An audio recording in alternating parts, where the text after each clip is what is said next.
سورہ انعام کے فضائل اور مضامین۔ حضرت عبداللہ بن عباس رضی اللہ تعالیٰ عنہ فرماتے ہیں کہ پوری سورہ انعام ایک ہی رات میں مکہ مکرمہ میں نازل ہوئی، اور انہی سے ایک روایت یہ بھی ہے کہ سورہ انعام کی 6 آیتیں مدینہ منورہ میں نازل ہوئیں اور باقی صورت ایک ہی مرتبہ مکہ مکرمہ میں نازل ہوئی۔ اس میں 20 رکوع اور 165 آیتیں ہیں۔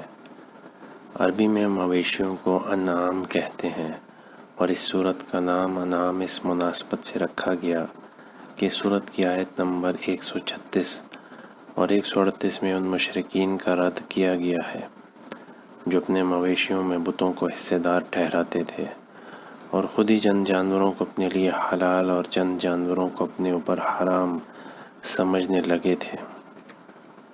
حضرت انس بن مالک رضی اللہ تعالیٰ عنہ سے روایت ہے، رسول کریم صلی اللہ علیہ وآلہ وسلم نے ارشاد فرمایا، سورہ انعام نازل ہوئی اور اس کے ساتھ بلند آواز سے تسبیح کرتی ہوئی فرشتوں کی ایک جماعت تھی، جس سے زمین و آسمان کے کنارے بھر گئے۔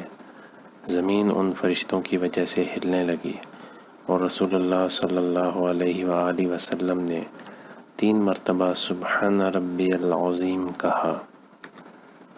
سورہ انعام قرآن مجید میں مذکور سورتوں کی ترتیب کے لحاظ سے پہلی مکی سورت ہے، اور اس کا مرکزی مضمون یہ ہے کہ اس میں اسلام کے بنیادی عقائد جیسے اللہ تعالیٰ کے وجود، اس کی وحدانیت، اس کی صفات اور اس کی قدرت کو انسان کی اندرونی اور بیرونی شہادتوں سے ثابت کیا گیا ہے۔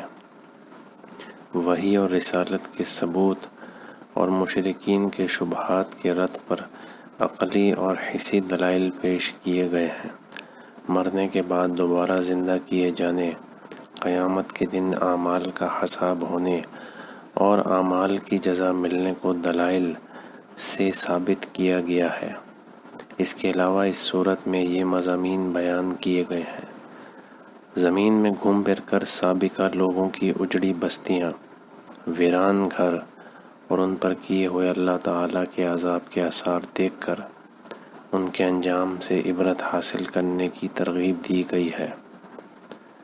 جانور ذبح کرنے اور ذبح شدہ جانور کا گوشت کھانے کے احکام بیان کیے گئے، اور اپنی طرف سے حلال جانوروں کو حرام قرار دینے کا رد کیا گیا ہے۔ والدین کے ساتھ احسان کرنے، ظاہری اور باطنی بے حیائیوں سے بچنے، تنگ دستی کی وجہ سے اولاد قتل نہ کرنے اور کسی کو ناحق قتل نہ کرنے کا حکم دیا گیا ہے۔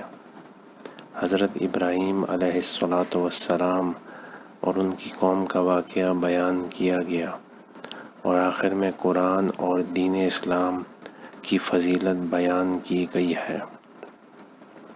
سورہ انعام کی اپنے سے ماقبل صورت مائدہ کے ساتھ مناسبت یہ ہے کہ سورہ مائدہ کی آیت نمبر 87 میں مسلمانوں کو حکم دیا گیا تھا، یا ایھا الذین آمنوا لا تحرموا طیبات ما احل اللہ لکم ولا تعتدوا۔ ترجمہ: اے ایمان والو، ان پاکیزہ چیزوں کو حرام نہ قرار دو جنہیں اللہ نے تمہارے لیے حلال فرمایا ہے، اور حد سے نہ بڑھو۔ اور سورہ انعام میں یہ خبر دی گئی کہ مشرکین نے اللہ تعالیٰ کی عطا کردہ چند حلال چیزوں کو اپنی طرف سے حرام قرار دے دیا، اور یہ کہہ دیا کہ اسے اللہ تعالیٰ نے حرام کیا ہے۔ اور یہ خبر دینے سے مقصود مسلمانوں کو اس بات سے ڈرانا ہے کہ اگر انہوں نے اللہ تعالیٰ کی حلال کردہ چیزوں کو اپنی طرف سے حرام قرار دے دیا تو وہ کفار کے مشابہ ہو جائیں گے۔ اللہ اکبر۔ اللہ تعالیٰ تمام مسلمانوں کو بار بار سورہ انعام پڑھنے کی توفیق عطا فرمائے، اور سورہ انعام میں موجود اللہ تعالیٰ کے پیغام کو سمجھنے کی توفیق عطا فرمائے۔ آمین بجاہ النبی الامین صلی اللہ تعالی علیہ وآلہ وسلم۔